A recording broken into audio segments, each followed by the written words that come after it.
അതെയാ, എന്നാ നടക്കട്ടെ.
കൊടുക്കും.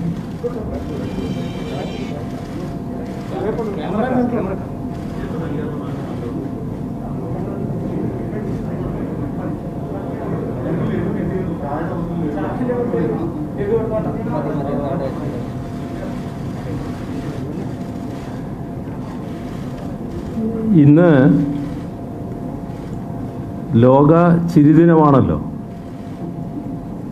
രാഷ്ട്രീയ ചരിത്രം തിരുത്തി കേരളം വീണ്ടും ഇടതുപക്ഷ ജനാധിപത്യ മുന്നണിക്ക് അനുകൂലമായി വിധി എഴുതിയിരിക്കുകയാണ്. ഈ സന്തോഷമാണ് ഇന്ന് പൊതുവെ പങ്കുവെക്കാനുള്ളത്. പക്ഷേ ഇത്തരമൊരു വലിയ സന്തോഷം ആഘോഷിക്കാനുള്ള സമയമല്ല ഇത്. അതിൻ്റെ ഭാഗമായി പൊതുവെ സമൂഹം ഇത്തരം കാര്യങ്ങളിൽ വലിയ തോതിൽ ആഘോഷത്തിന് തയ്യാറെടുത്തവരടക്കം ആഘോഷകാര്യങ്ങളിൽ നിന്ന് ഒഴിഞ്ഞു നിൽക്കുന്ന നിലയാണ് പൊതുവെ സ്വീകരിച്ചിട്ടുള്ളത്. അതിന് കാരണം വ്യാപിച്ചുകൊണ്ടിരിക്കുന്ന കോവിഡ് മഹാമാരിയാണ്. അപ്പോൾ കോവിഡ് വ്യാപനം വലിയ തോതിൽ നടക്കുന്നതുകൊണ്ട് അതിനെതിരെയുള്ള എല്ലാം മറന്ന പോരാട്ടം തുടരാനുള്ളൊരു ഘട്ടമാണിത്. ഇന്ന് 31,950 പേർക്കാണ് കോവിഡ് ബാധിച്ചത്. ആകെ പരിശോധന നടത്തിയത് 1,12,635 പേരെയാണ്. മരണമടഞ്ഞവർ 49 പേരാണ്. സംസ്ഥാനത്ത് 3,39,441 പേർ ചികിത്സയിലുണ്ട്. ഒരാഴ്ച മുൻപ്, അതായത് 24-ാം തീയതി, 1,98,576 ആളുകളാണ് ചികിത്സയിലുണ്ടായിരുന്നത്. ഒരാഴ്ച കൊണ്ട്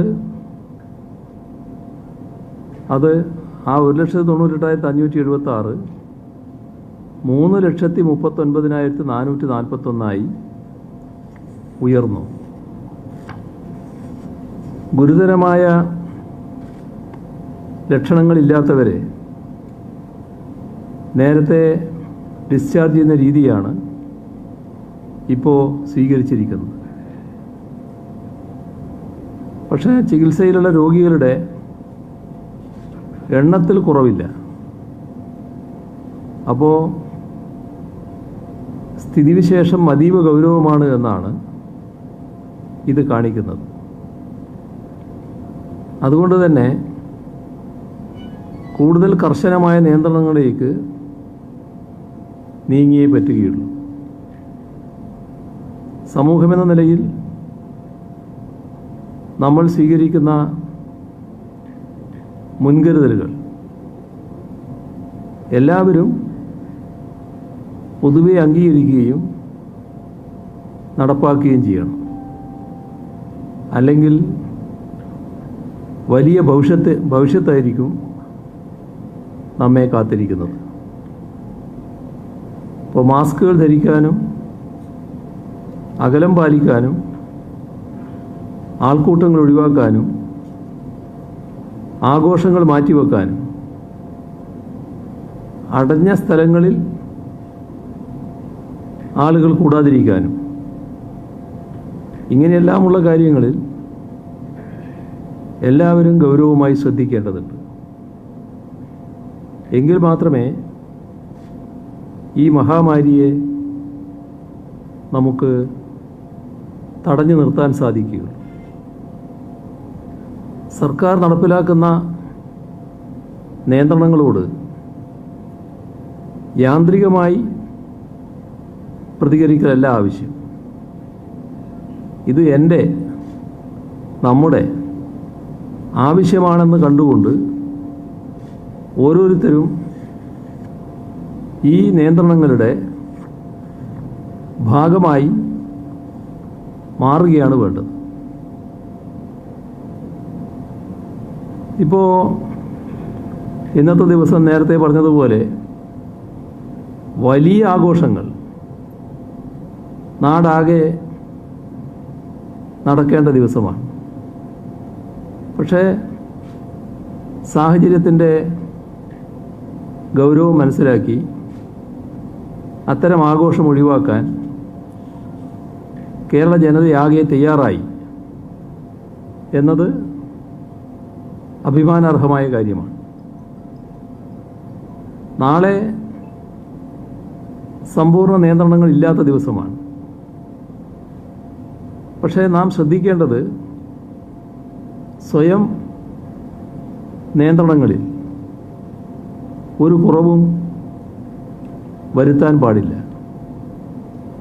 എവിടെയും ജനക്കൂട്ടം കൂടി നിൽക്കാതിരിക്കാൻ പ്രത്യേകമായി തന്നെ ശ്രദ്ധിക്കേണ്ടതാണ്. ഒരു വലിയ രാഷ്ട്രീയ പോരാട്ടമാണ് സംസ്ഥാന നിയമസഭാ തെരഞ്ഞെടുപ്പിൻ്റെ ഭാഗമായി കേരളത്തിൽ നടന്നത്. ഈ തെരഞ്ഞെടുപ്പ് ഫലം, ഇന്നത്തെ തെരഞ്ഞെടുപ്പ് വിജയം ഒരു സംശയവുമില്ല നമ്മുടെ നാട്ടിലെ ജനങ്ങളുടെ വിജയമാണ്. ഇതിൻ്റെ നേരവകാശികൾ കേരള ജനതയാണ്. ഇപ്പോൾ തെരഞ്ഞെടുപ്പ് വന്നപ്പോഴും അതിൻ്റെ തുടക്കത്തിലും അതിൻ്റെ മധ്യത്തിലും തെരഞ്ഞെടുപ്പ് കഴിഞ്ഞപ്പോഴും ഇപ്പോൾ അവസാനത്തെ വോട്ടെണ്ണുന്ന സമയം വരുന്നതിന് തൊട്ട് മുൻപിലും എല്ലാം ഒരേ നിലയാണ് മാധ്യമപ്രവർത്തകരുടെ ചോദ്യത്തിന് മറുപടിയായി ആവർത്തിച്ചിരുന്നത്. അത്തരമൊരു നിലപാട് എന്തുകൊണ്ടാണ്, എന്താണ് അത്ര വലിയ ഉറപ്പ് എന്നൊക്കെ സംശയം പ്രകടിപ്പിച്ചവരുണ്ട്. അന്ന് അത്തരം കാര്യങ്ങൾക്ക് പറഞ്ഞ മറുപടി, ഞങ്ങൾ ജനങ്ങളെ വിശ്വസിക്കുകയാണ്, ജനങ്ങൾ ഞങ്ങളെയും വിശ്വസിക്കുന്നുണ്ട്. അതുകൊണ്ട് തന്നെ കഴിഞ്ഞ തവണ നേടിയതിനേക്കാളും സീറ്റുകൾ ഇത്തവണ LDF നേടും. ഇതായിരുന്നു പറഞ്ഞ മറുപടി. അത് തീർത്തും അന്വർത്ഥമാകും വിധമാണ് തെരഞ്ഞെടുപ്പ് ഫലം വന്നിട്ടുള്ളത്. തെരഞ്ഞെടുപ്പ് ഫലത്തിൻ്റെ വിശദമായ കണക്കുകളിലേക്കും അതിൻ്റെ ഒരു വിശകലനത്തിലേക്കും ഇപ്പോൾ പോകുന്നില്ല. പിന്നീട് അത് നമുക്ക് നടത്താം. എന്നാൽ നാം കാണേണ്ട കാര്യം, കേരളത്തിൽ തെരഞ്ഞെടുപ്പ് അന്തരീക്ഷം വന്നതോടെ നാടിൻ്റെ ആകെ നില അട്ടിമറിക്കാനുള്ള ബോധപൂർവമായ നീക്കങ്ങളും ശ്രമങ്ങളുമാണ് ഇവിടെ ഉണ്ടായത്. അതിൻ്റെ ഭാഗമായി പല രീതിയിലുള്ള ആക്രമണങ്ങളുണ്ടായി. അതൊരു ഭാഗം. അതോടൊപ്പം തന്നെ നമുക്ക് നേരിടേണ്ടി വന്ന ഒരുപാട് പ്രതിസന്ധികളുണ്ട്. അതിനെയെല്ലാം മറികടന്നുകൊണ്ടാണ് നമുക്ക് മുന്നോട്ട് പോകേണ്ടിയിരുന്നത്. ആ കാര്യത്തിൽ ജനങ്ങൾ പൂർണ്ണമായും LDFിനോടൊപ്പമുണ്ടായി. അതുകൊണ്ടാണ് എല്ലാറ്റിനെയും പ്രതിരോധിക്കാനും അതിജീവിക്കാനും നമുക്ക് കഴിഞ്ഞത്. ആ ജനങ്ങൾ ഇനിയുള്ള നാളുകളിലും LDFിനോടൊപ്പമുണ്ട് എന്നാണ് ഈ ജനവിധിയിലൂടെ പ്രഖ്യാപിച്ചിരിക്കുന്നത്. ഇപ്പോൾ തെരഞ്ഞെടുപ്പ് ഫലം കഴിഞ്ഞ 5 വർഷത്തെ സർക്കാരിനെയും സർക്കാരിൻ്റെ പ്രവർത്തനങ്ങളെയും അംഗീകരിക്കുന്ന നിലയാണ് ഉണ്ടായിരിക്കുന്നത്. ഇവിടെ നാം ഒരു സംസ്ഥാനമെന്ന നിലക്ക് നേരിടുന്ന പ്രശ്നങ്ങളുണ്ട്. അത്തരം പ്രശ്നങ്ങൾ പരിഹരിക്കുന്നതിന് LDFിനാണ് കഴിയുക എന്ന പൊതുബോധ്യം ജനങ്ങൾക്കുണ്ടായി എന്നതുകൂടിയാണ് ഈ തെരഞ്ഞെടുപ്പ് ഫലം വ്യക്തമാക്കുന്നത്. ഇപ്പോൾ കേരളത്തിൻ്റെ ഭാവിയെക്കുറിച്ച് ചിന്തിക്കുമ്പോൾ ഒരുപാട് പ്രശ്നങ്ങൾ നമ്മെ ബാധിക്കുന്നുണ്ട്. നിരവധി പ്രശ്നങ്ങളിൽ നമ്മുടെ താല്പര്യങ്ങൾ സംരക്ഷിച്ചു പോകേണ്ടതായിട്ടുണ്ട്. അത്തരം താല്പര്യങ്ങൾ സംരക്ഷിക്കണമെങ്കിലും അവ നേടിയെടുക്കണമെങ്കിലും LDFിന് മാത്രമേ എന്തെങ്കിലും ചെയ്യാൻ കഴിയൂ എന്നൊരു പൊതുബോധം ജനങ്ങളിലുണ്ട് എന്നതാണ് വസ്തുത. നമ്മുടെ നാട് നേരിടേണ്ടി വന്ന കെടുതികൾ, അതിൻ്റെ ഭാഗമായുണ്ടായ പ്രത്യാഘാതങ്ങൾ, ദുരന്തങ്ങളുടെ പ്രത്യാഘാതങ്ങൾ, നമ്മളതിനെ അതിജീവിക്കാൻ നടത്തിയ ശ്രമം നാടും നാട്ടുകാരും കണ്ടതാണ്. അതുകൊണ്ട് തന്നെ LDF നേതൃത്വം കൊടുക്കുന്ന സർക്കാർ ഇത്തരമൊരു ആപൽഘട്ടത്തിൽ നാടിനെ എങ്ങനെ നയിക്കുന്നുവെന്നതിൻ്റെ നേരിട്ടുള്ള അനുഭവമുള്ളവരാണ് ജനങ്ങൾ. അതിലൂടെയാണ് നാടിൻ്റെ ഭാവിക്ക് LDFിൻ്റെ തുടർഭരണം വേണം, കേരളത്തിൻ്റെ വികസനത്തിന് LDFിൻ്റെ തുടർഭരണം വേണം. നമ്മുടെ നാട്ടിൽ ഒട്ടേറെ പദ്ധതികൾ പൂർത്തിയാക്കപ്പെടേണ്ടതായിട്ടുണ്ട്. ഇപ്പോൾ നാടിൻ്റെ ഏറ്റവും വലിയ പ്രശ്നം ഒരു ഭാഗം നോക്കിയാൽ തൊഴിലില്ലായ്മയുമായി ബന്ധപ്പെട്ടതാണ്. ആ തൊഴിലില്ലായ്മയുമായി ബന്ധപ്പെട്ട പ്രശ്നം പരിഹരിച്ചു പോകണമെങ്കിൽ കൂടുതൽ തൊഴിലവസരങ്ങൾ ഇവിടെ ഉണ്ടാവണം. നേരത്തെ LDF സർക്കാർ ആരംഭിച്ച ഈസ് ഓഫ് ഡൂയിങ് ബിസിനസ് പ്രക്രിയയുണ്ട്. ആ പ്രക്രിയയിലൂടെയാണ്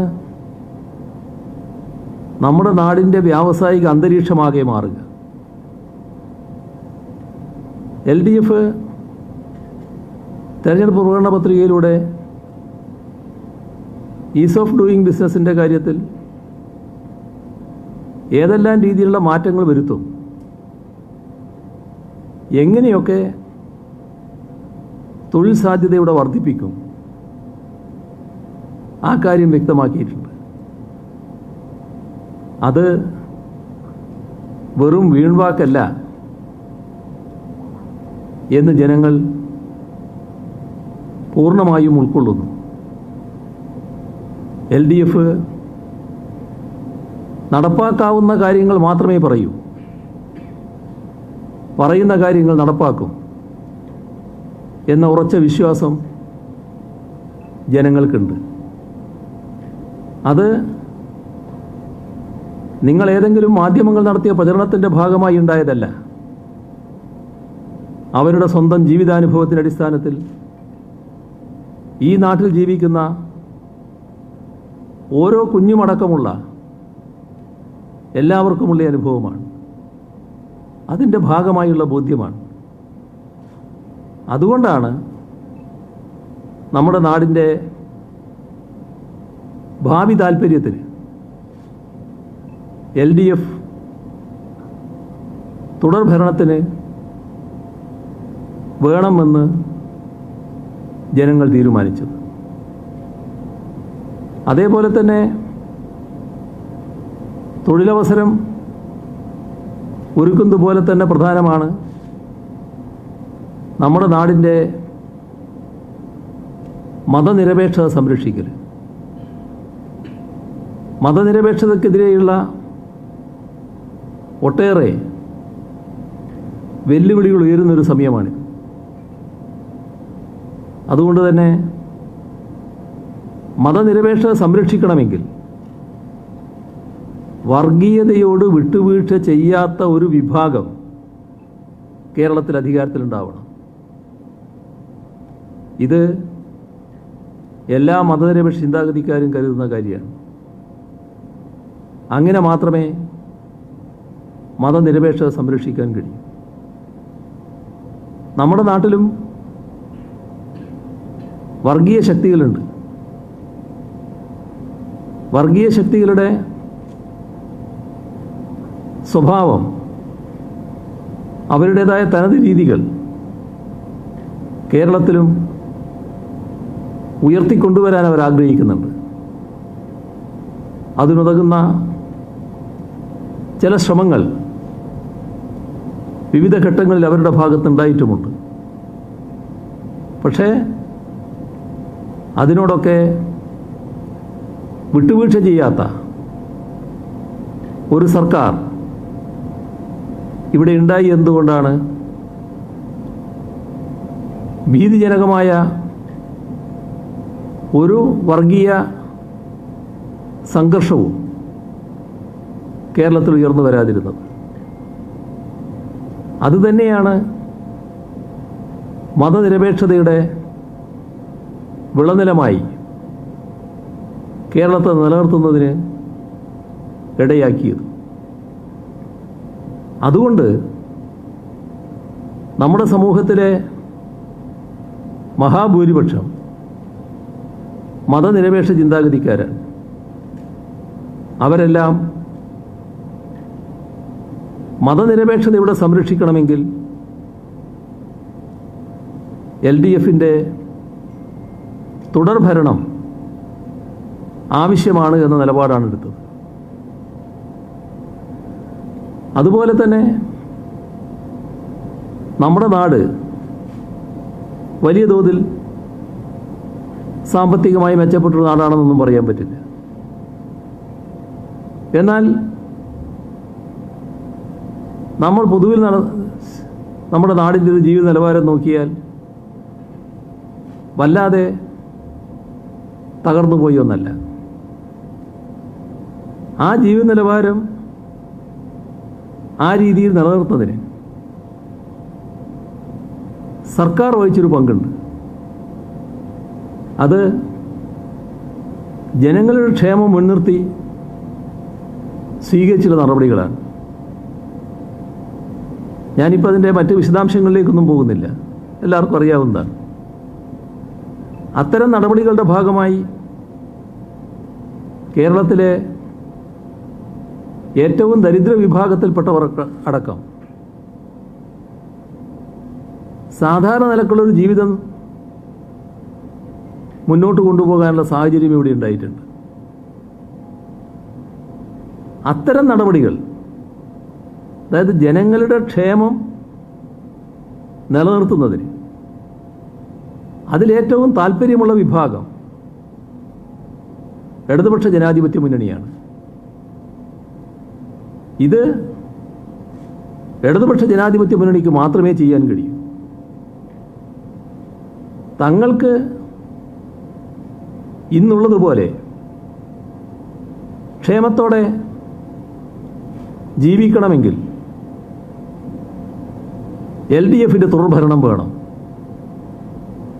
ഇത്തരമൊരു ചിന്ത കേരളത്തിലെ സാധാരണക്കാരിലുണ്ടായിട്ടുണ്ട്.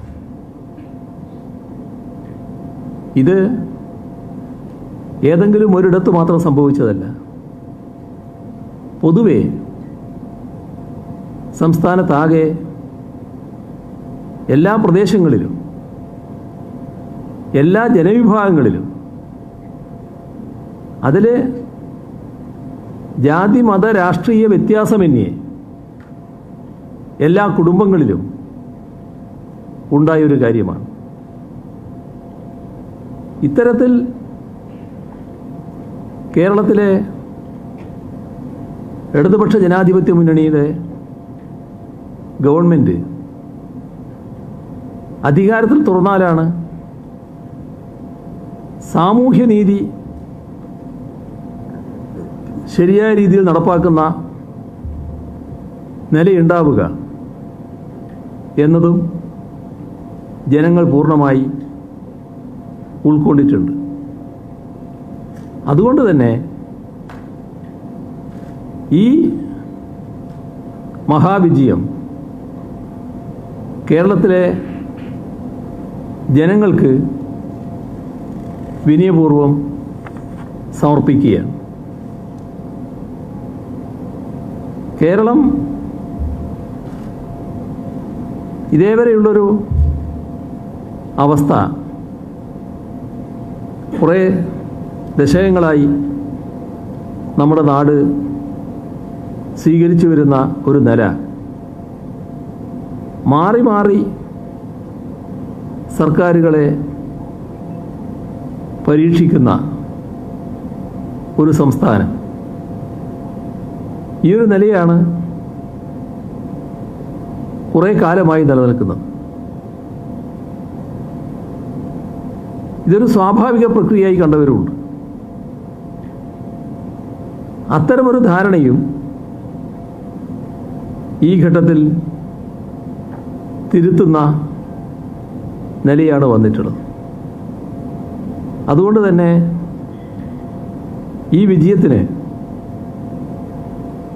ആ അർത്ഥത്തിൽ ചരിത്ര പ്രാധാന്യമുണ്ടാവുകയാണ്. ഇവിടെ BJP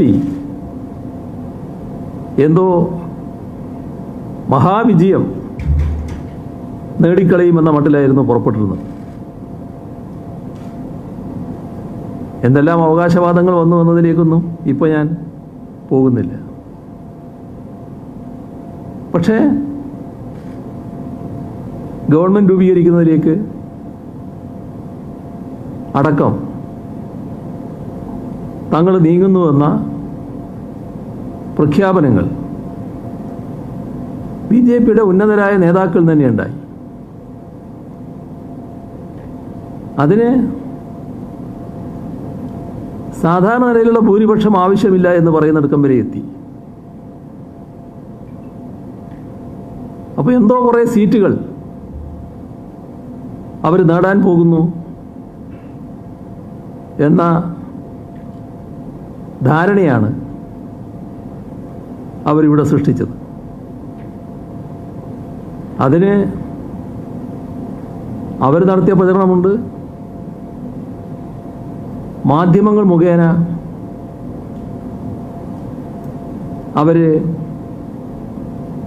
വലിയ തോതിലുള്ള പ്രചരണങ്ങളും നടത്തിയിട്ടുണ്ട്.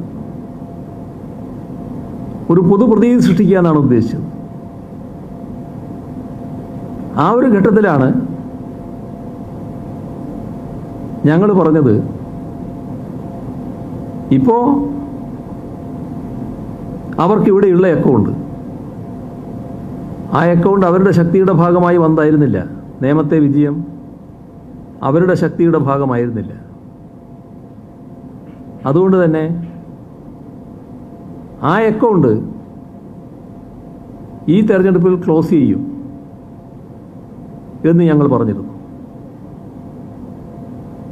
അപ്പോൾ വാശിയോടെ ഇവിടെ BJPയെ നല്ല നിലയിലേക്ക് എത്തിക്കുന്നതിന് വേണ്ടിയുള്ള പ്രവർത്തനമാണ് അവർ നടത്തിയത്. അതിൽ സാധാരണഗതിയിൽ ആശ്ചര്യമൊന്നുമില്ല. ഒരു പാർട്ടി അവരുടെ പാർട്ടിയെ വിജയിപ്പിക്കുന്നതിന് വേണ്ടി പ്രവർത്തനം നടത്തുന്നതിൽ ആശ്ചര്യപ്പെടാനില്ല. നമ്മുടെ രാജ്യത്തിൻ്റെ പ്രധാനമന്ത്രിയും ആഭ്യന്തരമന്ത്രിയും മുഖ്യമന്ത്രിമാരും അങ്ങനെയുള്ള BJPയുടെ പ്രമുഖരായ എല്ലാ നേതാക്കളും ഈ പ്രചരണത്തിന്, നിയമസഭാ തെരഞ്ഞെടുപ്പിൻ്റെ പ്രചരണത്തിന് കേരളത്തിൽ വലിയ തോതിൽ സമയം ചെലവഴിച്ചു. പണം ചെലവഴിച്ച കാര്യത്തിൽ നല്ല രീതിയിൽ തന്നെ അവർക്ക് മുന്നോട്ട് പോകാൻ കഴിയും. ആർക്കും ആ കാര്യത്തിൽ അവരോട് മത്സരിക്കാൻ കഴിയുമായിരുന്നില്ല.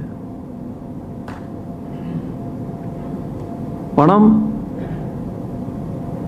ധാരാളം ഉണ്ടായാൽ ഉണ്ടാകുന്ന പ്രയാസങ്ങളും വിഷമങ്ങളുമൊക്കെ അവരുടെ ഇടയിൽ ഉണ്ടായി എന്ന് പിന്നീടുള്ള അനുഭവവും തെളിയിച്ചു. ഏതായാലും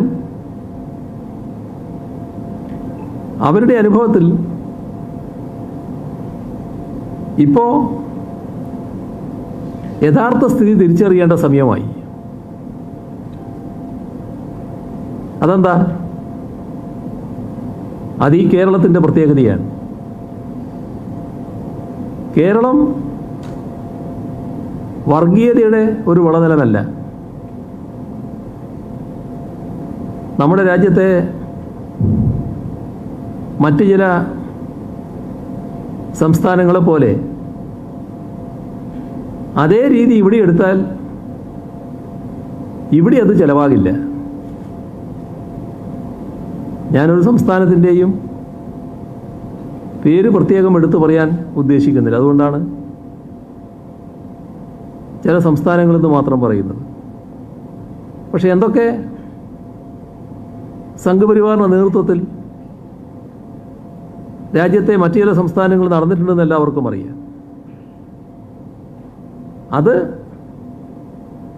ചെലവാകുന്ന മണ്ണല്ല കേരളം. ഇവിടെ മതനിരപേക്ഷതയിൽ ഊന്നി നിൽക്കുന്ന സമൂഹമാണ്. അപ്പോൾ മതനിരപേക്ഷത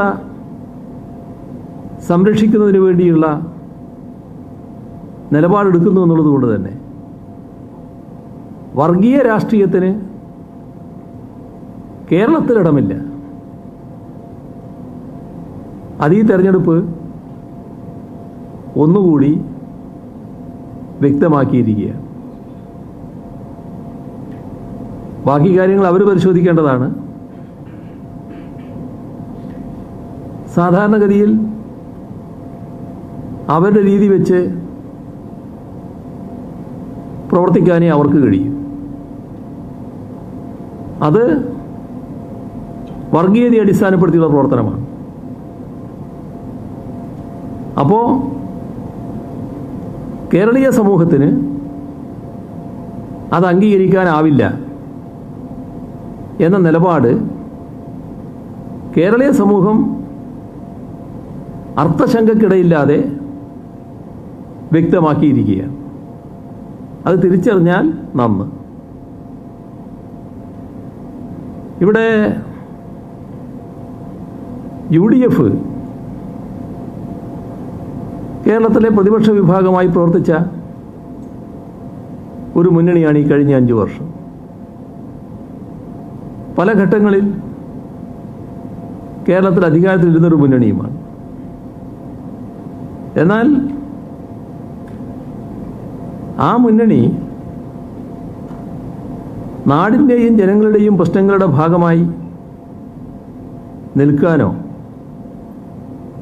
അതിനനുസൃതമായ നിലപാട് സ്വീകരിക്കാനോ അല്ല തയ്യാറായിട്ടുള്ളത്. അതുകൊണ്ട് തന്നെ അവരുയർത്തിയ എല്ലാ മുദ്രാവാക്യങ്ങളും തള്ളിക്കളയുന്ന നിലയാണ് ജനങ്ങൾ സ്വീകരിച്ചിട്ടുള്ളത്. യഥാർത്ഥത്തിൽ ആ മുന്നണിയുടെ നിലനിൽപ്പ് തന്നെ ചോദ്യം ചെയ്യപ്പെടുന്ന അവസ്ഥയിലേക്ക് എത്തിക്കൊണ്ടിരിക്കുകയാണ്. ഈ ഭാഗം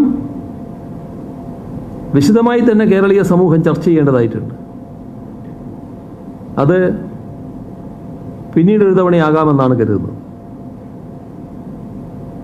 നാം ഇപ്പോൾ ഒരു മഹാമാരിയുടെ നടുവിലാണ്.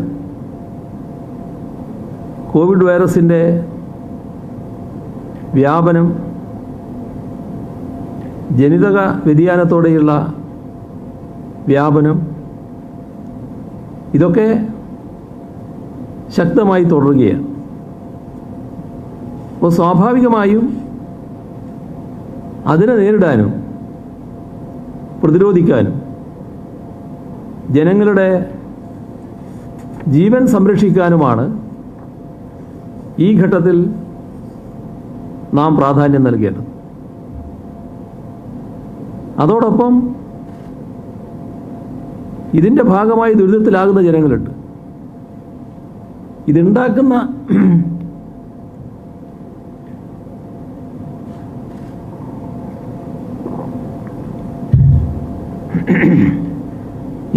ചില പ്രശ്നങ്ങളുണ്ട്.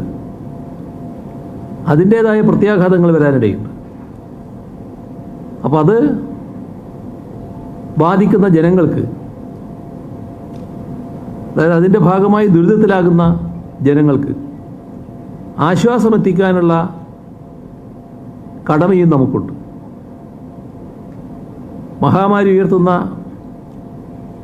സമാനതകളില്ലാത്ത പ്രതിസന്ധികളുടെ ഈ ഘട്ടത്തിൽ നമ്മുടെ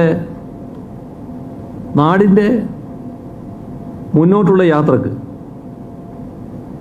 വികസന ക്ഷേമ പ്രവർത്തനങ്ങൾ അത്യന്താപേക്ഷിതമായിട്ടുള്ളതാണ്. ഇത് സ്തംഭിച്ചു പോയാൽ നാടിൻ്റെ ഭാവിക്ക് വലിയ തോതിലുള്ള തടസ്സങ്ങളുണ്ടാവും, പ്രതിബന്ധങ്ങളുണ്ടാവും. അപ്പം അത് ഒരു തരത്തിലും നമ്മുടെ നാട് ആഗ്രഹിക്കുന്ന കാര്യമല്ല. അതുകൊണ്ട് തന്നെ ഇത്തരം കാര്യങ്ങൾ നിറവേറ്റുക എന്നതാണ് ഏറ്റവും പ്രധാനം. ഈ ഘട്ടത്തിൽ കേരളത്തിലെ ജനങ്ങൾക്ക് നൽകാനുള്ള ഉറപ്പ്, ഈ ഒരു വിഷമസന്ധിയിലും വികസന ക്ഷേമ പ്രവർത്തനങ്ങൾ ഒരു തടസ്സവുമില്ലാതെ മുന്നോട്ട് കൊണ്ടുപോകും എന്ന് തന്നെയാണ്. ഇവിടെ കോവിഡിൻ്റെ വ്യാപനം നടന്ന ഘട്ടത്തിൽ പലതരത്തിൽ ആ കോവിഡ് വ്യാപനത്തെ ശക്തിപ്പെടുത്തുന്നതിനുള്ള നടപടികൾ ഉണ്ടായി എന്നത് നമ്മളെല്ലാം അനുഭവത്തിലുള്ളതാണ്. കഴിഞ്ഞ 1.5 വർഷമായിട്ട് നമ്മുടെ കൂടെ കോവിഡ് ഉണ്ടല്ലോ, ആരും മറന്നുപോകാനൊന്നും ഇടയില്ലല്ലോ. ഒരു കാര്യം മാത്രമേ അഭ്യർത്ഥിക്കാനുള്ളൂ, ഇതിൽ ഭരണപക്ഷം പ്രതിപക്ഷം എന്ന നിലയല്ല സ്വീകരിക്കേണ്ടത്. ജനങ്ങളെ ആകെ ബാധിക്കുന്ന പ്രശ്നമാണ്. അപ്പോൾ കോവിഡ് പോലുള്ളൊരു മഹാമാരിയെ പ്രതിരോധിക്കുന്നതിന് നാം എല്ലാവരും ഒറ്റക്കെട്ടായി നിൽക്കുകയാണ് വേണ്ടത്. അതേപോലെ തന്നെ ഇവിടെ കണ്ട കാര്യം, നമ്മുടെ നാടിൻ്റെ വികസന പ്രവർത്തനങ്ങളെ സ്തംഭിപ്പിക്കാൻ ജനങ്ങൾക്ക് ക്ഷേമം നൽകുന്നതിന് വേണ്ടിയുള്ള അതിനൊരുക്കിയിട്ടുള്ള പദ്ധതികളെ അട്ടിമറിക്കാൻ കേന്ദ്ര ഏജൻസികളെ അടക്കമാണ് ഇവിടെ വരുത്തിയത്. ഈ തെരഞ്ഞെടുപ്പ് ഫലം അതിനെല്ലാമുള്ള മറുപടിയായി മാറുന്നുണ്ട്. UDFൻ്റെ ഒരു MLA ആണ് ലൈഫ് പദ്ധതിക്കെതിരായി പരാതിയുമായി കേന്ദ്ര ഏജൻസിയെ സമീപിച്ചത്. യഥാർത്ഥത്തിൽ അത്തരം പദ്ധതികളെ തകർക്കുന്ന നിലയല്ലല്ലോ സ്വീകരിക്കേണ്ടത്. നാടിൻ്റെ വികസനത്തിന്, പശ്ചാത്തല സൗകര്യ വികസനത്തിന് ഒരുപാട് പദ്ധതികളുടെ സാമ്പത്തിക ചുമതല ഏറ്റെടുത്തിട്ടുള്ള കിഫ്ബി 50,000 കോടി രൂപ 50,000 കോടി രൂപയുടെ പദ്ധതികൾ ഏറ്റെടുക്കാനാണ് ഉദ്ദേശിക്കുന്നതെന്ന് സർക്കാർ തുടക്കത്തിൽ പറഞ്ഞെങ്കിലും 63,000 കോടി രൂപയുടെ പദ്ധതികളാണ് ഫലത്തിൽ ഏറ്റെടുക്കുന്ന നിലയുണ്ടായത്. എല്ലാ പ്രദേശങ്ങളിലും കിഫ്ബിയുടെ സ്പർശമേൽക്കുകയാണ്. അതിൻ്റെ ഭാഗമായുള്ള വികസനം നടപ്പാവുകയാണ്. പക്ഷേ ആ കിഫ്ബിക്കെതിരെ നീങ്ങാനും അതിനെ അപകീർത്തിപ്പെടുത്താനുമുള്ള ശ്രമങ്ങൾ ഇവിടെ ഉണ്ടായി. ഇതൊന്നും രാഷ്ട്രീയമായുള്ള എതിർപ്പിന് വിധേയമാക്കേണ്ട ഒരു കാര്യമല്ല. നാടും നാട്ടുകാരും ജനങ്ങളും ഇത് അംഗീകരിക്കുന്നില്ല. നാടിന് വിവിധ മേഖലയിൽ വികസനം വേണം. ആ വികസനത്തിനുള്ള നടപടികൾ സ്വീകരിക്കുന്നതിനെ ശരിവെക്കുകയും അത്തരം നടപടികളെ എതിർക്കുന്നവരുടെ കൂടെ നിൽക്കാതിരിക്കുകയും ചെയ്യുക എന്ന സമീപനമാണ് ജനങ്ങൾ പൊതുവെ കൈക്കൊള്ളുന്നത്. ഇതെല്ലാം പറഞ്ഞു വരുമ്പോഴാണ് ഈ തെരഞ്ഞെടുപ്പ് അടുത്തപ്പോഴുണ്ടായ കേന്ദ്ര ഏജൻസികളുടെ വരവ്. ഇപ്പോൾ അതിൻ്റെയും മറ്റ് വിശദാംശങ്ങളിലേക്ക് ഞാൻ പോകുന്നില്ല. പക്ഷേ സാധാരണ നിലയിൽ ഒരു ഏജൻസിയുടെ ധർമ്മമനുസരിച്ച് ചെയ്യേണ്ട കാര്യങ്ങളായിരുന്നോ ഇവിടെ ചെയ്തത് എന്നത് ഗൗരവമായ പ്രശ്നമാണ്. ഇത് നിലവിലുള്ള നിയമവ്യവസ്ഥയ്ക്ക് വിരുദ്ധമായി കാര്യങ്ങൾ നടക്കുമ്പോൾ നമ്മുടെ സംസ്ഥാനത്തിൻ്റെ പൊതുവായ പ്രവർത്തനത്തെ സ്തംഭിപ്പിക്കാനടക്കമുള്ള നീക്കങ്ങൾ വരുമ്പോൾ നാടിന് ഒറ്റക്കെട്ടായി നിൽക്കാൻ കഴിയണ്ടേ? LDFിനോട് രാഷ്ട്രീയമായ വിരോധമുണ്ട് എന്ന് വെച്ച് നമ്മുടെ നാടിനെ വിഷമസന്ധിയിലാക്കുന്ന ഒരു നിലപാട് പ്രതിപക്ഷം സ്വീകരിക്കാൻ പാടുണ്ടോ? പക്ഷേ ഈ കഴിഞ്ഞകാല അനുഭവം നോക്കിയാൽ അത്തരം കാര്യങ്ങളെ പ്രോത്സാഹിപ്പിക്കാനും സഹായിക്കാനുമാണ് കേരളത്തിലെ പ്രതിപക്ഷം തയ്യാറായത്. അതൊന്നും ജനങ്ങൾ ആഗ്രഹിക്കുന്ന കാര്യമല്ല. അതിനോടൊപ്പം തങ്ങളില്ല എന്നാണ് ജനങ്ങൾ വ്യക്തമാക്കിയിരിക്കുന്നത്. അത് മനസ്സിലാക്കിയാൽ നല്ലതാണ്. അതേപോലെ തന്നെ നമ്മുടെ സംസ്ഥാനത്തിൻ്റെ പൊതുവായ താല്പര്യങ്ങൾ സംരക്ഷിക്കുന്നതിന് വേണ്ടി നടത്തിയിട്ടുള്ള പ്രവർത്തനങ്ങൾ അതിനെ ആകെ കരിവാരിത്തേക്കുക, തെറ്റായ ചിത്രം മറ്റൊരു രീതിയിൽ വരച്ചു കാട്ടുക, അതിനുവേണ്ടി ഇല്ലാ കഥകൾ മെനയുക,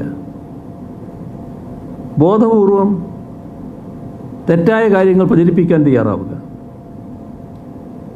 ഇത്തരത്തിൽ വലിയ തോതിൽ ഒരു കൂട്ടം വലതുപക്ഷ മാധ്യമങ്ങൾ ഇവിടെ പ്രവർത്തിച്ചില്ലേ? UDF ഇത്തരമൊരു നിലപാട് സ്വീകരിക്കുമ്പോൾ UDFൻ്റെ ഘടകകക്ഷിയെക്കാളും മേലെ നിന്നുകൊണ്ട് പ്രവർത്തിക്കാൻ തയ്യാറായ ചില മാധ്യമങ്ങളും ഇവിടെ ഉണ്ടായില്ലേ? അത്തരം ആളുകളല്ല മാധ്യമങ്ങൾ. അത്തരം മാധ്യമങ്ങൾ എങ്ങനെ LDFനെ അപകീർത്തിപ്പെടുത്താൻ പറ്റും എന്ന ഗവേഷണത്തിലല്ലേ ഏർപ്പെട്ടത്? എന്താണ് അതിൻ്റെ ഭാഗമായി ഇത്തരം മാധ്യമങ്ങൾ ചിന്തിച്ചത്? ആ മാധ്യമ മേലാളന്മാർ ചിന്തിച്ചത്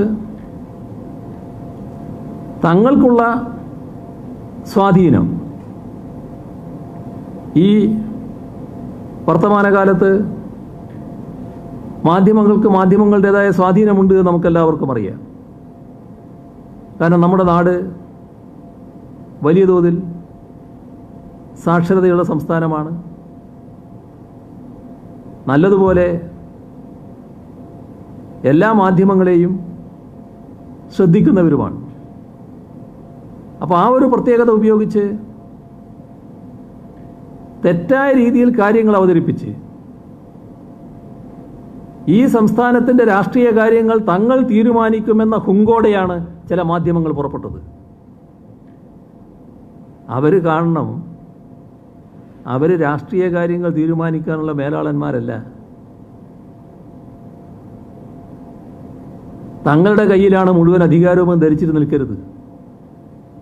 അത് ശരിയായ രീതിയല്ല. ഞാനൊരു മാധ്യമത്തിൻ്റെയും പേരെടുത്ത് പറയാത്തത് അതെൻ്റെ ഒരു മര്യാദ കൊണ്ട് മാത്രമാണ്.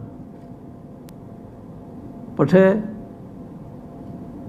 എത്ര മര്യാദഘട്ട രീതിയിലാണ് LDF സർക്കാരിനെതിരെയും LDFനെതിരെയും ചില മാധ്യമങ്ങൾ നീങ്ങിയത് എന്ന് സ്വയംവിമർശനപരമായി പരിശോധിക്കാൻ തയ്യാറാകണം. ഇവിടെ നാട് തങ്ങളുടെ കയ്യിലങ്ങ് ഒതുക്കിക്കളയാം എന്ന ധാരണയോടെയാണ് നീങ്ങിയത്. നിങ്ങളുടെ കയ്യിലല്ല നാട് എന്ന് ജനങ്ങൾ നിങ്ങളോട് പറഞ്ഞിരിക്കുന്നു. നിങ്ങൾ പറയുന്നതെന്തും അതേപോലെ വിഴുങ്ങാൻ തയ്യാറുള്ള സമൂഹമാണ് ഈ കേരളത്തിലെ ജനത എന്ന് തെറ്റിദ്ധരിക്കരുത്. അവർക്ക് അവരുടേതായ വിവേചന ബുദ്ധിയുണ്ട്. ആ വിവേചന ബുദ്ധിയോടെയാണ് കാര്യങ്ങൾ നീക്കുക. നിങ്ങൾ ശ്രമിക്കുന്നത്, നിങ്ങളെന്ന് ഞാൻ പറയുന്നത് എല്ലാ മാധ്യമങ്ങളെയുമല്ല, വലതുപക്ഷ മാധ്യമങ്ങളിൽ ചിലർ, ആ ചില മാധ്യമങ്ങൾ ശ്രമിക്കുന്നത് നാടിൻ്റെ പുരോഗതിയെ തടയാനാണ്. നിങ്ങളിലും അർപ്പിതമായിട്ടുള്ളത് നാടിൻ്റെ താൽപ്പര്യം സംരക്ഷിക്കലാണ്. അതിനു വേണ്ടിയാണ് നിങ്ങൾ നിലകൊള്ളേണ്ടത്. നിങ്ങളുടെ സമീപനം ഉൾക്കൊള്ളാനും അംഗീകരിക്കാനും ജനങ്ങൾ തയ്യാറായിട്ടില്ല. ഇനിയെങ്കിലും ആലോചിക്കാൻ പറ്റുമെങ്കിൽ നല്ലത്. ഇത് ആദ്യമായിട്ട് ഞാൻ പറയുന്നതല്ല, നേരത്തെയും പറഞ്ഞിട്ടുണ്ട്. ഈ ഒരു വർത്തമാനം കൊണ്ട് മാത്രം, ഈ ഒരു പറച്ചൽ കൊണ്ട് മാത്രം ഇത്തരം മാധ്യമ മേലാളന്മാർ കാര്യങ്ങളാകെ മാറ്റി ചിന്തിച്ചു കളയുമെന്ന വ്യാമോഹവും എനിക്കില്ല. പക്ഷേ എന്നിൽ അർപ്പിതമായ ഉത്തരവാദിത്തം വെച്ച് ഞാൻ അഭ്യർത്ഥിക്കുകയാണ്. ഈ നാടിനോട് തെല്ലെങ്കിലും താല്പര്യമുണ്ടെങ്കിൽ നാടിൻ്റെ പുരോഗതിക്ക് ഉതകുന്ന കാര്യങ്ങൾക്ക് ഹാനികരമായ നിലപാട് സ്വീകരിക്കാൻ തയ്യാറാകരുത്. ഇവിടെ ഏതെല്ലാം തരത്തിലുള്ള കഥകൾ മെനയാനുള്ള ശ്രമങ്ങളാണ് ഉണ്ടായത്. സർക്കാരിൻ്റെ ചെയ്തികളെ വിമർശിക്കേണ്ട കാര്യങ്ങളുണ്ടെങ്കിൽ വിമർശിക്കണം. ആ വിമർശനം എപ്പോഴും സർക്കാരിന് ഗുണമേ ചെയ്യൂ. കാരണം ഏതെങ്കിലും കാര്യങ്ങൾ പരിശോധിക്കേണ്ടതുണ്ടെങ്കിൽ പരിശോധിക്കാൻ അത്തരം വിമർശനങ്ങൾ ഇടയാക്കും. പക്ഷേ ആ വിമർശനങ്ങളാണോ നേരത്തെ പറഞ്ഞ രീതിയിലുള്ള കെട്ടിച്ചമക്കുന്ന കാര്യങ്ങൾ, വ്യക്തിപരമായ ആക്രമണങ്ങൾ, ഇതൊക്കെ നിരന്തരം ഉണ്ടാകുന്ന നിലയുണ്ടായില്ലേ? പലതരത്തിലുള്ള അവസർപ്പ കഥകൾ കെട്ടിച്ചമക്കാനുള്ള ശ്രമം നടന്നില്ലേ? എന്തിനാണിത്? എന്താണിതിൻ്റെ ഉദ്ദേശം? ഏതെങ്കിലും തെറ്റുകൾ ചെയ്ത ഒരു ഘട്ടത്തിൽ ആ തെറ്റിനെ വിമർശിക്കുന്നത് ശരിയാണ്, അത് തുറന്നു കാണിക്കുന്നത് ശരിയാണ്. പക്ഷെ നാടിനെ തെറ്റിദ്ധരിപ്പിക്കാൻ പാടുണ്ടോ? ആ തരത്തിലല്ലേ കാര്യങ്ങൾ നീക്കുന്നത്. അതുകൊണ്ട് പൊതുമര്യാദയുടെ സീമകൾ ലംഘിച്ചു പോയി നമ്മുടെ പൊതുമണ്ഡലത്തെ തന്നെ മലീമസപ്പെടുത്തുന്ന നില സ്വീകരിക്കാൻ തയ്യാറാകരുത് എന്നാണ് ഈ ഘട്ടത്തിൽ അഭ്യർത്ഥിക്കാനുള്ളത്. ഇതൊന്നും ജനങ്ങൾ അംഗീകരിക്കുന്നില്ല. ഇത്തരം ശ്രമങ്ങളുടെ ഭാഗമായി ജനങ്ങളെ ആകെ തെറ്റിദ്ധരിപ്പിച്ച് തങ്ങൾ ആഗ്രഹിക്കുന്നിടത്തേക്ക് അവരുടെ വിരലുകൊണ്ട് കാര്യങ്ങൾ നിർവഹിപ്പിക്കാം എന്ന് ചിന്തിക്കേണ്ടതില്ല. അതിപ്പോൾ ബോധ്യമായല്ലോ. അതാണ് അത്തരം മാധ്യമ മേലാളന്മാരോടും പറയാനുള്ളത്. ഇവിടെ നമ്മുടെ മുൻപിൽ ഒരുപാട് പ്രശ്നങ്ങൾ ഉയർന്നു വന്നിട്ടുണ്ട്. അത്തരം പ്രശ്നങ്ങളിൽ ക്രിയാത്മകമായ നിർദ്ദേശങ്ങൾ വെക്കാൻ കഴിയുന്നൊരു വിഭാഗമല്ലേ മാധ്യമങ്ങൾ? അതിനല്ലേ ശ്രദ്ധിക്കേണ്ടത്? ഇപ്പോൾ സർക്കാർ ഒരു കാര്യം ശ്രദ്ധിക്കുന്നില്ല എന്ന് വന്നാൽ ഈ തരത്തിൽ കാര്യങ്ങൾ നോക്കേണ്ടതാണ് എന്ന് സർക്കാരിനെ തെரியപ്പെടുത്തുന്ന ഒരു നിലപാട് സ്വീകരിച്ചാൽ അത് ക്രിയാത്മകമായ നിർദ്ദേശം മുന്നോട്ട് വെക്കലായല്ലോ. നമ്മുടെ ഈ മഹാമാധ്യമങ്ങൾ എന്ന് പറയുന്ന കൂട്ടര് ആലോചിച്ച് നോക്കണം. ഈ കഴിഞ്ഞ കാലത്ത് അത്തരത്തിലുള്ള ഏതെങ്കിലും ഒരു പ്രവർത്തനം തങ്ങളുടെ ഭാഗത്തുണ്ടായോ എന്ന്. അതാണ് സാധാരണഗതിയിൽ സ്വീകരിക്കേണ്ടത് എന്നത് നാം എല്ലാവരും കാണണം. ഇവിടെ ദുരന്തങ്ങൾ ഉണ്ടാകുമ്പോൾ ആ ദുരന്തമുഖത്ത് പോലും ആശയക്കുഴപ്പം ഉണ്ടാക്കാൻ എങ്ങനെ കഴിയുമെന്ന് നോക്കലല്ല. ജനങ്ങളെ നല്ല മനോവീര്യത്തോടെ നിൽക്കേണ്ട സമയത്ത് ജനങ്ങളുടെ മനോവീര്യം തകർക്കാനുള്ള നടപടികളല്ല സ്വീകരിക്കേണ്ടത്. എന്നാൽ അത്തരത്തിലുള്ള ശ്രമങ്ങൾ ചില ഘട്ടങ്ങളിൽ ഉണ്ടായില്ലേ? ഇവിടെ നാം കാണേണ്ടത് നാം ഒരു പ്രത്യേക ഘട്ടത്തിലൂടെ കടന്നു പോവുകയാണ്. ഈ ഘട്ടം നമ്മളെല്ലാവരും ഒന്നിച്ചു നിന്നുകൊണ്ടാണ് തരണം ചെയ്യേണ്ടത്. ഒരേ മനസ്സോടെ മുന്നോട്ട് നീങ്ങാനാണ് തയ്യാറാകേണ്ടത്. അങ്ങനെയേ നമ്മുടെ നാടിനെ നേരിടുന്ന പ്രതിസന്ധികളിൽ നിന്നും മറികടന്ന് മുന്നോട്ട് പോക്കാൻ കഴിയുകയുള്ളൂ എന്ന് നാം കാണണം. നമ്മുടെ സമൂഹം തന്നെ വേർതിരിഞ്ഞു നിന്നുകൊണ്ട് ദുരന്തങ്ങളെ നേരിടാനാവില്ല. ഈ ഒരു ചിന്ത നമ്മുടെ മനസ്സിലുണ്ടാകേണ്ടതാണ്. മാധ്യമങ്ങൾ ക്രിയാത്മകമായ ഉത്തരവാദിത്വം നിർവഹിക്കാൻ കഴിയുന്ന ഏറ്റവും പ്രധാനപ്പെട്ട ഒരു ഏജൻസിയാണ്. ആ നിലയിലേക്ക് ഉയരാൻ ഇങ്ങനെ മറ്റു ചില താല്പര്യങ്ങൾ കാരണം വഴിതെറ്റിപ്പോയവർ ഇനിയെങ്കിലും തയ്യാറാകണം എന്നതാണ് എനിക്ക് പൊതുവെ അഭ്യർത്ഥിക്കാനുള്ളത്. ഈ ഘട്ടത്തിൽ നടന്നിട്ടുള്ള മറ്റ് പ്രചരണങ്ങളും നടപടികളും ആ കാര്യത്തിലേക്കാകെ നാം ഇപ്പോൾ കടക്കേണ്ടതില്ല എന്നാണ് തോന്നുന്നത്. നമ്മുടെ സമൂഹം വലിയ തോതിലുള്ള രോഗവ്യാപനത്തെ നേരിടലാണ് അടിയന്തര കടമ. അപ്പോൾ ആ ഒരു ഘട്ടത്തിൽ അക്കാര്യത്തിലുള്ള യോജിച്ച നില വലിയ തോതിൽ ഉണ്ടാകേണ്ടതായിട്ടുണ്ട്. കേരളം ഒറ്റക്കെട്ടായി നിൽക്കണം. നാം ഒന്നായി ഇതിനെ പ്രതിരോധിക്കാനും അങ്ങനെ മുന്നേറാനും തയ്യാറാവണം. അതോടൊപ്പം നമുക്ക് വിവിധ മേഖലയിൽ നല്ല പുരോഗതി നേടേണ്ടതായിട്ടുണ്ട്. വിവിധ മേഖലയിൽ ഇപ്പോൾ തന്നെ നാം ഒന്നാമതായിട്ടുണ്ട്. അത് നിലനിർത്തുകയും ഈസ് ഓഫ് ഡൂയിങ് ബിസിനസ് പോലുള്ള ഒട്ടേറെ മേഖലകളിൽ നാം കൂടുതൽ പുരോഗതി നേടുകയും വേണം. ഇക്കാര്യത്തിലെല്ലാം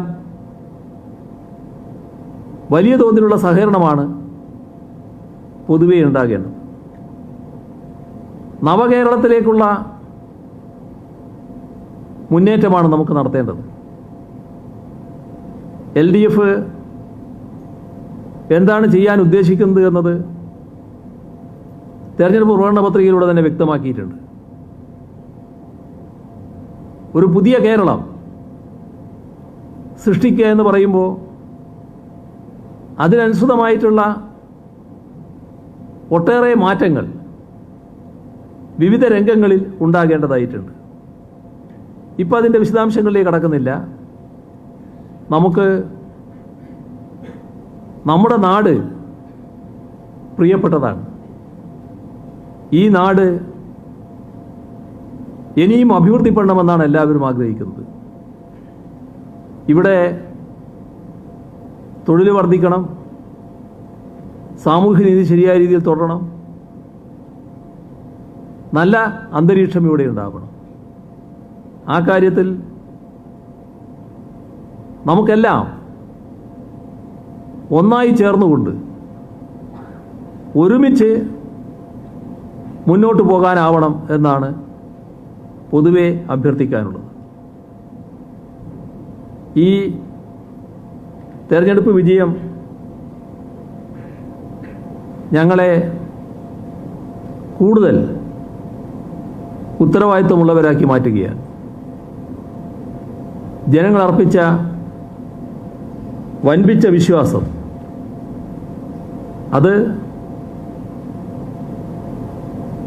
ഞങ്ങളെ കൂടുതൽ ഉത്തരവാദിത്വ ബോധമുള്ളവരാക്കി മാറ്റുന്നു. ഈ വിജയം ജനങ്ങളുടെ വിജയമാണ് എന്ന് ഞാൻ നേരത്തെ പറഞ്ഞു. സാധാരണക്കാരുടെയും സ്ത്രീകളുടെയും കുട്ടികളുടെയും യുവാക്കളുടെയും എല്ലാ വിഭാഗം ജനങ്ങളുടെയും വിജയമാണിത്.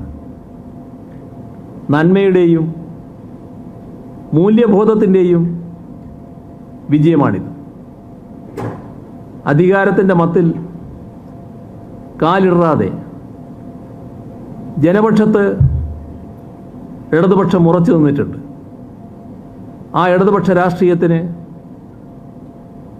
ലഭിച്ച ജനകീയ അംഗീകാരമാണിത്. ഇത്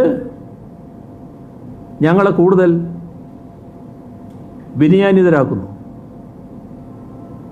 ജനങ്ങൾക്ക് വേണ്ടി കൂടുതൽ കാര്യങ്ങൾ ചെയ്യാൻ ഞങ്ങളെ കൂടുതൽ പ്രതിബദ്ധതയുള്ളവരാക്കി മാറ്റുകയാണ്. അധികാരം സുഖിക്കാനും അഴിമതി നടത്താനുമുള്ള ലൈസൻസ് അല്ല എന്ന് നേതൃപരമായ ചുമതലകൾ നിർവഹിക്കുന്നതിന് ജനങ്ങൾ അർപ്പിക്കുന്ന വിശ്വാസമാണ് എന്ന ഉറച്ച ബോധ്യമാണ് ഞങ്ങൾക്കെന്നും ഉണ്ടായിട്ടുള്ളത്. ഇനിയും അതേ രീതിയിൽ തന്നെയാണ് ഞങ്ങൾ മുന്നോട്ട് പോവുക.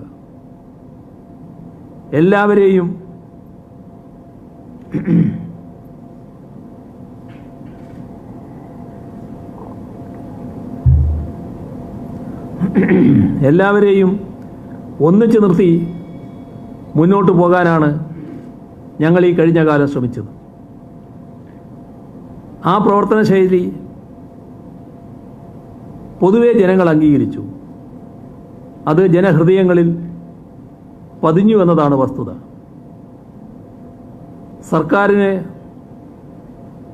നേതൃത്വം നൽകുന്നവരെ ചൊല്ലി ഒരു കേരളീയനും ആരുടെ മുന്നിലും തല കുനിക്കേണ്ടി വന്നിട്ടില്ല.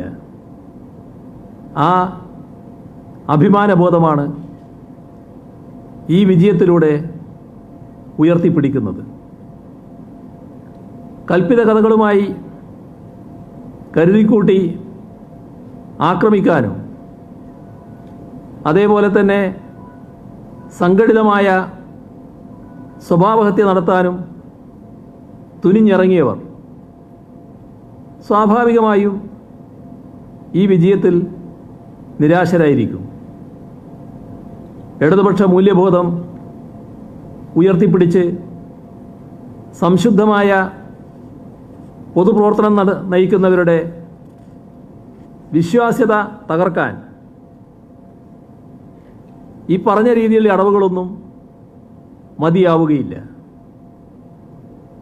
ഇവിടെ ഇടതുപക്ഷ ജനാധിപത്യ മുന്നണിയുടെ വിജയത്തിനായി പ്രവർത്തിച്ച എല്ലാ രാഷ്ട്രീയ പ്രസ്ഥാനങ്ങളെയും അവരുടെ നേതാക്കന്മാരെയും അവരുടെ അംഗങ്ങളെയും പ്രവർത്തകരെയും ഇടതുപക്ഷ ജനാധിപത്യ മുന്നണിയോടൊപ്പം അണിനിരന്ന ജനങ്ങളെയാകെയും ഈ ഘട്ടത്തിൽ അഭിവാദ്യം ചെയ്യുകയാണ്. സംസ്ഥാന തലം മുതൽ ബൂത്ത് തലം വരെയുള്ള പ്രവർത്തനങ്ങൾക്ക് ചുക്കാൻ പിടിച്ച് LDFിൻ്റെ വിജയം യാഥാർത്ഥ്യമാക്കിയ എല്ലാവർക്കും നന്ദി രേഖപ്പെടുത്തുന്നു. തുടർന്നും കേരളത്തിൻ്റെ പുരോഗതിക്കും ക്ഷേമത്തിനുമായി നമുക്ക് ഒന്നിച്ച് നീങ്ങാം. സമാധാനപരമായും ജനാധിപത്യത്തിൻ്റെ ഉന്നത മൂല്യങ്ങൾ ഉയർത്തിപ്പിടിച്ചു ഈ തെരഞ്ഞെടുപ്പ് നടത്താൻ ഈ മഹാമാരിക്കാലത്തും സഹകരിച്ച കേരള ജനതയെ ഒരിക്കൽ കൂടി അഭിവാദ്യം ചെയ്യുന്നു. ഇടതുപക്ഷം ഉയർത്തുന്ന രാഷ്ട്രീയ ബദലിനുള്ള അംഗീകാരമായി ഞങ്ങൾ ഈ ജനവിധിയെ കാണുന്നു. വരുംകാല ഇന്ത്യൻ രാഷ്ട്രീയത്തിൻ്റെ ചൂണ്ടുപലകയാണിത് എന്ന് നിസ്സംശയം പറയാം. ധർമ്മടത്ത് ഏറ്റവും മികച്ച വിജയമാണ് ഉണ്ടായത്. സംസ്ഥാനമാകെ പോകേണ്ടി വന്നതിനാൽ പ്രചാരണ വേളയിൽ ഇവിടെ കൂടുതൽ സമയം ചെലവഴിക്കാൻ കഴിഞ്ഞിരുന്നില്ല. വ്യക്തിപരമായ ആ അസാന്നിധ്യം കണക്കിലെടുക്കാതെ ഇടതുപക്ഷ ജനാധിപത്യ മുന്നണിയെ തിളങ്ങുന്ന വിജയത്തിലെത്തിച്ച എല്ലാ വോട്ടർമാർക്കും പ്രവർത്തകർക്കും ഈ ഘട്ടത്തിൽ നന്ദി പറയുന്നു. തുറന്നുള്ള നാളുകളിൽ മണ്ഡലത്തിൻ്റെ സമഗ്രമായ വികസനത്തിന് നിങ്ങളോടൊപ്പം ഉണ്ടാകുമെന്ന ഉറപ്പും നൽകുന്നു. ഇത്രയും കാര്യങ്ങളാണ് ഇന്നെനിക്ക് പങ്കുവെക്കാനുള്ളത്.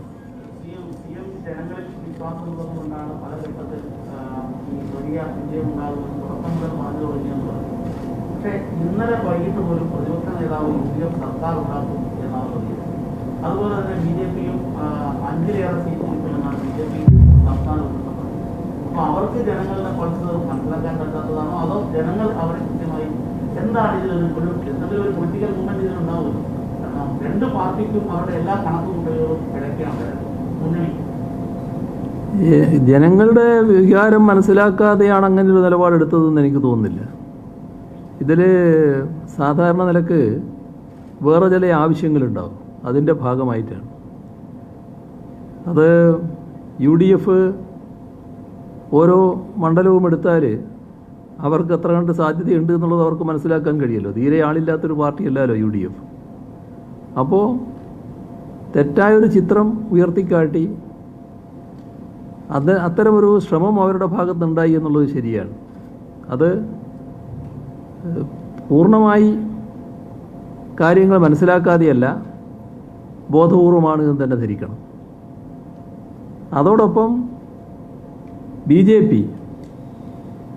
ജെ പിയുടെ അതിൻ്റെ വിശദാംശങ്ങൾ പിന്നീട് ഞാൻ പറയാമെന്ന് പറഞ്ഞു. അതിൻ്റെ തെരഞ്ഞെടുപ്പിൻ്റെ മറ്റ് വിശദാംശങ്ങളൊക്കെ വന്നതിന് ശേഷമേ പറയാൻ പറ്റും.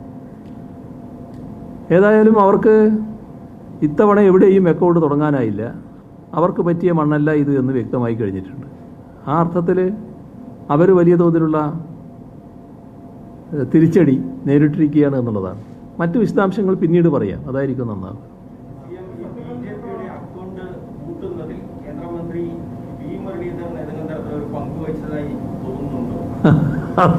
അതെന്താ, അത് വി മുരളീധരൻ അതിൻ്റെ നേതാവല്ലേ, BJP നേതാവല്ലേ.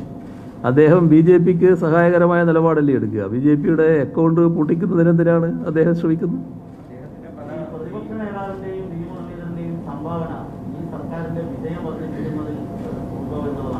അതല്ല, ഞാൻ പറഞ്ഞല്ലോ, അത് നിങ്ങൾ കാണേണ്ട ഒരു കാര്യം, ഇത്തരം പ്രചാരവേലകൾ അഴിച്ചുവിടുന്നവർ, അത് നിങ്ങൾ പറഞ്ഞ പേരുകാരായാലും ഞാൻ നേരത്തെ സൂചിപ്പിച്ച ചില ആളുകളായാലും, അത്തരം ആളുകളൊക്കെ ധരിച്ചത് ഈ വ്യാപകമായി തെറ്റായ കാര്യങ്ങൾ പ്രചരിപ്പിച്ചാൽ നമ്മുടെ സമൂഹത്തിന് ചേരാത്ത കാര്യങ്ങൾ ചെയ്യുന്നവരാണ് ഇവർ എന്ന് പ്രചരിപ്പിച്ചാൽ അത് ജനങ്ങൾ വിശ്വസിച്ച് ആർക്കെതിരെയാണോ പ്രചരണം വരുന്നത് അവരെ ഒറ്റപ്പെടുത്തുന്നതാണ്.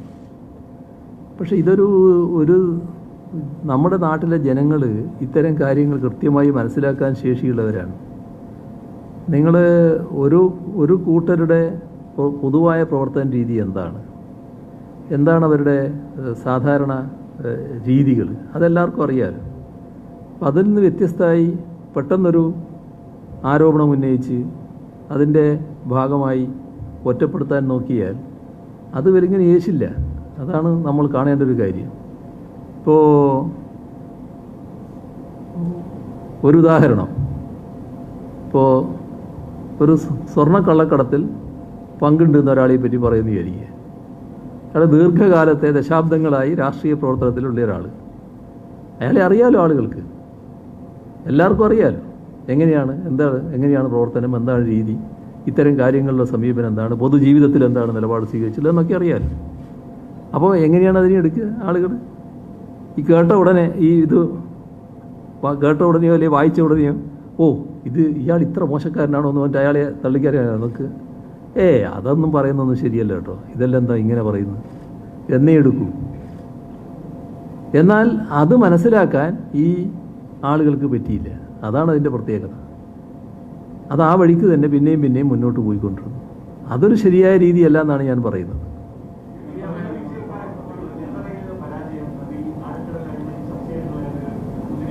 ഏത്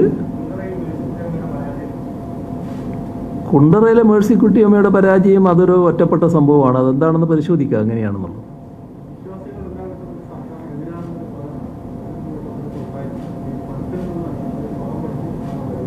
അല്ല, ഞാൻ ആ തെരഞ്ഞെടുപ്പ് ദിവസം ഞാൻ പറഞ്ഞല്ലോ, ഇവിടെ വിശ്വാസികൾ എന്നത് കേരളീയ സമൂഹത്തിൽ മഹാഭൂരിപക്ഷവും വിശ്വാസികളാണ്. വിശ്വാസികളല്ലാത്തവർ വളരെ ചുരുക്കം പേരല്ലേ ഉണ്ടാവും. ഇപ്പോൾ CPIMൻ്റെ പരിപാടികളിൽ പങ്കെടുക്കുന്നവർ മഹാഭൂരിഭാഗവും വിശ്വാസികളല്ലേ. മറ്റു പാർട്ടികളുടെ പരിപാടികളിൽ പങ്കെടുക്കുന്നവർ മഹാഭൂരിഭാഗവും വിശ്വാസികളല്ലേ. നമ്മുടെ നാട്ടിലെ ജനങ്ങളിൽ മഹാഭൂരിഭാഗവും വിശ്വാസികളല്ലേ. അപ്പോൾ ആ വിശ്വാസികൾ ഏതെങ്കിലും തരത്തിൽ സർക്കാരിനെതിരാണ് എന്ന് ചിത്രമുണ്ടാക്കാൻ നോക്കിയാൽ അത് യേശുന്നതല്ല. കാരണം ആ വിശ്വാസികളാണ് പല കാര്യങ്ങളും നിർവഹിച്ചു കൊണ്ടിരിക്കുന്നവർ. അതിൻ്റെ ഭാഗമായി പലതരത്തിലും കാര്യങ്ങളുടെ നിജസ്ഥിതി അറിയാവുന്നവരാണവർ. അതുകൊണ്ട് തന്നെ അവർ ഏതെങ്കിലും തരത്തിൽ തെറ്റിദ്ധരിപ്പിക്കാൻ കഴിയുന്നതല്ല.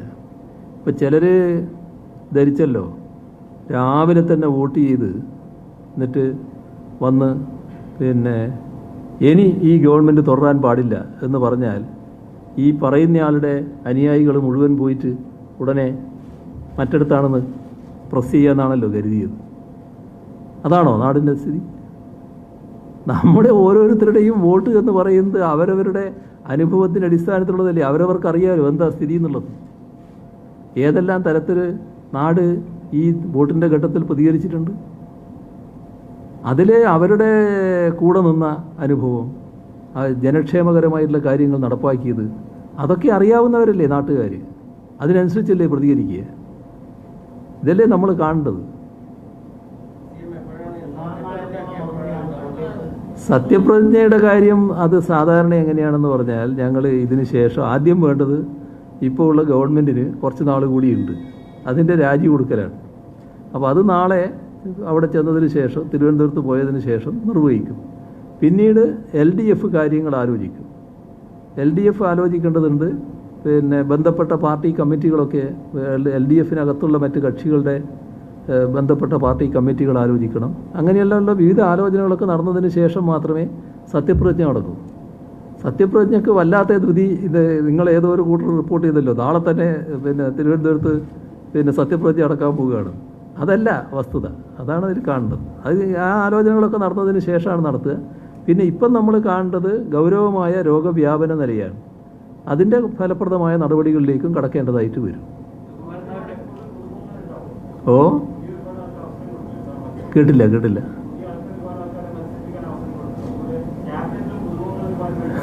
അത് മുഖ്യമന്ത്രി എന്ന നിലക്ക് ഞാൻ തീരുമാനിക്കുന്ന കാര്യമല്ലല്ലോ. അതിന് പല മാർഗങ്ങളുണ്ട്. ഒരു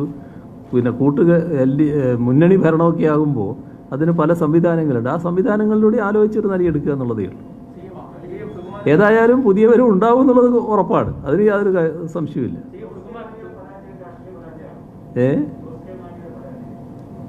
ജോസ് കെ മാണിയുടെ പരാജയം അവിടെ ഉണ്ടായത് എന്താണെന്നുള്ളത് അദ്ദേഹം തന്നെ പറഞ്ഞിട്ടുണ്ട്, ചില കാര്യങ്ങൾ വ്യക്തമാക്കിയിട്ടുണ്ട്. അതിൽ BJPയുടെ വോട്ട് മറിച്ചു കൊടുക്കുന്ന അവസ്ഥ വന്നിട്ടുണ്ട് എന്നാണ് പറഞ്ഞത്. പ്രാദേശികമായി വോട്ട് മറിച്ചു കൊടുക്കുന്ന നില അവിടെ ഉണ്ടായി എന്ന് അദ്ദേഹം ഈ തെരഞ്ഞെടുപ്പിന് ശേഷം വ്യക്തമാക്കിയിട്ടുണ്ട്. ആ കാര്യങ്ങൾ കൂടുതൽ പരിശോധിക്കേണ്ടതായിട്ടുണ്ട്. അത് അത്തരമൊരു നിലയിലൂടെ ജോസ് കെ മാണിയെ പരാജയപ്പെടുത്തുക എന്ന ഉദ്ദേശം നിറവേറ്റാൻ വേണ്ടി ശ്രമം നടന്നു എന്നതാണ് നോക്കേണ്ടത്.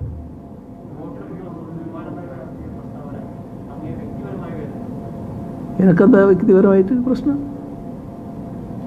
എനക്കെതിരായിട്ട് എന്താ അദ്ദേഹം പറഞ്ഞിരിക്കുന്നതൊക്കെ പറഞ്ഞുതരാം. അല്ല, സർക്കാരിനെതിരെ പറഞ്ഞാൽ എനക്കെന്താ വ്യക്തിപരമായിട്ട് വേദന വരേണ്ടത്?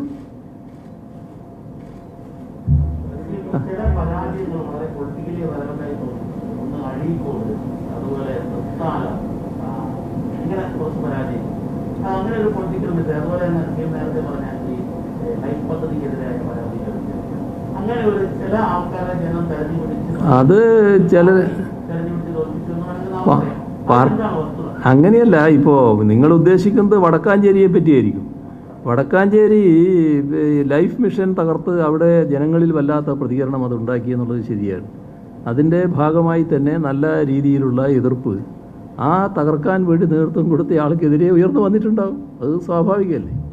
പിന്നെ അഴീക്കോടിൻ്റെയൊക്കെ UDF സ്ഥാനാർത്ഥിയുടെ നില പൊതുസമൂഹത്തിൽ വലിയ തോതിൽ ചർച്ച ചെയ്യപ്പെടുകയല്ലേ. ഞാൻ നേരത്തെ പറഞ്ഞ കാറ്റഗറിയിലല്ലല്ലോ പെടുന്നത്. ഇയാൾക്കെതിരെ എന്താ ഇങ്ങനെ പറയുന്നത് എന്നെല്ലാവരും തോന്നുക. എല്ലാ കാര്യവും പുറത്ത് വന്നോന്നല്ലേ തോന്നുക ആളുകൾക്ക്. ഇപ്പോൾ പുറത്ത് വരാത്ത കുറേ കാര്യങ്ങൾ കൂടി ഉണ്ടല്ലോ എന്നാണല്ലോ ചിന്ത വരിക. അങ്ങനെ വരുമ്പോൾ ആളുകൾക്ക് സംശയം വരും. അതിൻ്റെ ഭാഗമായിട്ടുള്ള ഇത് വരും. തൃത്താലയിൽ ഈ നമ്മുടെ കേരളത്തിൽ എല്ലാ രാഷ്ട്രീയക്കാരും രാഷ്ട്രീയ ഭേദമന്യേ ആദരിക്കുകയും അംഗീകരിക്കുകയും ചെയ്യുന്ന ഒരു രാഷ്ട്രീയ നേതാവായിരുന്നല്ലോ സഖാവ് AKG.